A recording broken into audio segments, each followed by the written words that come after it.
이번 시간에는 오비탈에 전자가 배치되는 원리에 대해서 알아보도록 할 거예요. 지난 시간에 우리가 오비탈의 특징, 양자수, 그리고 오비탈의 종류 등에 대해서 배웠는데 오늘은 이 오비탈에 전자들을 배치하는 것에 대해서 연습을 해볼 거예요. 자, 이때 수소와 수소가 아닌 다전자 원자의 경우에 조금 차이가 있어요. 수소 같은 경우에는 전자가 한 개이기 때문에 오비탈의 에너지 준위에 영향을 거의 줄 수 있는 전자가 없다라고 보시면 돼요. 따라서 오비탈의 에너지 준위는 껍질에서 가까우면 가까울수록 가까우면 에너지 준위가 낮고 멀면 에너지 준위가 높아진다라고 볼 수 있겠죠. 그래서 껍질의 번호만 같으면 오비탈의 종류와 관계없이 이렇게 에너지 준위들이 같다라는 특징이 있어요. 하지만 다전자 원자의 경우에는 이 오비탈들의 전자들이 많이 채워져 있기 때문에 전자들에 의해서 반발력이 작용하게 됩니다. 그래서 이 오비탈 에너지 준위들이 좀 순서가 바뀌게 되는데요. 그 순서를 좀 편리하게 익히는 방법은 이제 첫 번째 껍질에 있는 오비탈, 두 번째 껍질의 오비탈, 세 번째 껍질의 오비탈을 이런 식으로 순서대로 적어주시고 아래쪽부터 대각선 방향으로 보시면 돼요. 1S가 가장 낮고요. 2S 다음에 2P가 좀 높아요. 그리고 2P 다음에 3S가 높고요. 3P 다음에 3D가 아니라 4S, 3D, 4P, 5S 이런 식으로 순서가 이어집니다. 그래서 이 순서는 여기 표에도 나와 있고요. 여기 순서로도 잘 정리가 되어 있어요. 자, 그래서 이 오비탈 준위들을 바탕으로 우리가 20번까지의 원자들의 전자를 한번 채워볼 건데요. 세 가지 원리를 반드시 기억을 해주셔야 돼요. 첫 번째는 베타 원리입니다. 이 앞에 이제 파울리의 베타 원리라고 좀 길게 얘기를 하는 경우도 있는데, 자, 베타 원리란 우리가 앞서서 수업 시간에 한번 했었어요.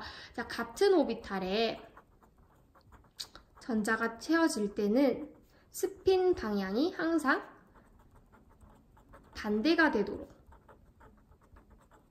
채워주셔야 돼요. 플러스 2분의 1, 마이너스 2분의 1. 그래서 이렇게 오비탈을 이제 박스의 형태로 그려보면 항상 이렇게 그려야지 이런 식으로 그리거나 혹은 이런 식으로 그리면 안 된다라는 거죠. 자, 이 베타 원리의 특징은 이렇게 지키지 않았을 경우에는 이런 전자는 절대 존재할 수가 없다라는 거예요. 자, 두 번째 원리는요, 방금 위에서 했던 이 에너지 준위의 순서대로 채워줘라 라는 거예요. 즉, 에너지가 낮은 쪽에서부터 차곡차곡 채워줘야 바닥 상태의 전자 배치를 완성할 수가 있다라는 거예요. 이러한 규칙을 싸움의 원리라고 부를 거예요. 자, 싸움 원리는 에너지 준위가 낮은 오비탈부터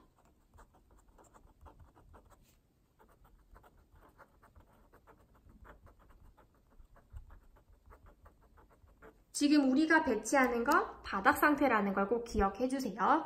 자, 그래서 베릴륨을 한번 예를 들어 볼까요? 4번 베릴륨. 자, 베릴륨을 채울 때 1S에 먼저 채우고 2S에 채워라 라는 뜻이에요. 만약에 1S에 하나만 배치하고 2S로 넘어가 버리면 싸움 원리를 지키지 않은 것이 되겠죠. 한번 적어볼까요? 잘못된 경우를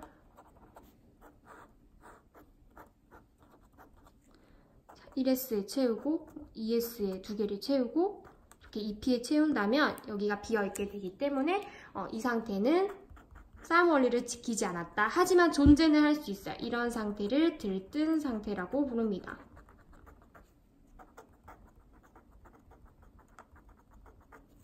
자, 마지막 원리예요. 원리가 총 3개라고 했었죠. 마지막 원리는 혼트 규칙이라고 합니다. 자, 혼트 규칙은 조건이 있어요. 같은 에너지 준위인 오비탈에서만 적용돼요. 홀전자가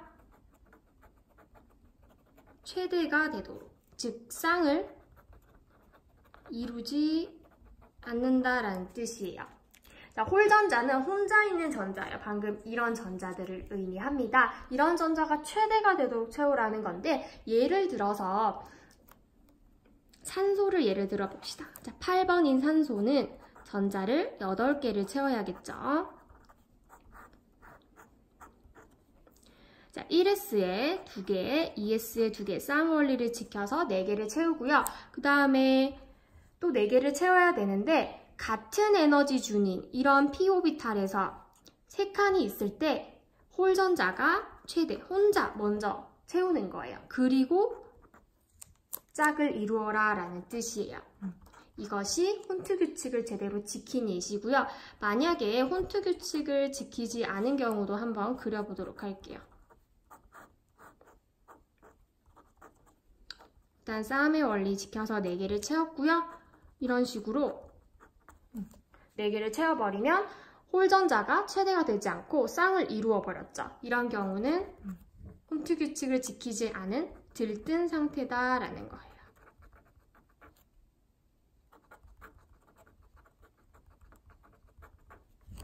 혹시 질문 있으시면 적어 오시고요. 이 3가지 원리를 잘 익혀서 오시는데 혼트 규칙 같은 경우에는 책에서 이런 비유를 합니다. 우리가 버스를 탔는데 2자리가 비어있는 2인용 좌석이 있어요. 그럴 때 사람들은 굳이 비어있을 때 빈칸을 선호하지 사람이 타고 있는데 타지 않는다는 거죠. 전자도 마찬가지다라는 거예요. 각각이 먼저 오비탈을 차지한 다음에 쌍을 이루도록 이렇게 봐주시면 되고요.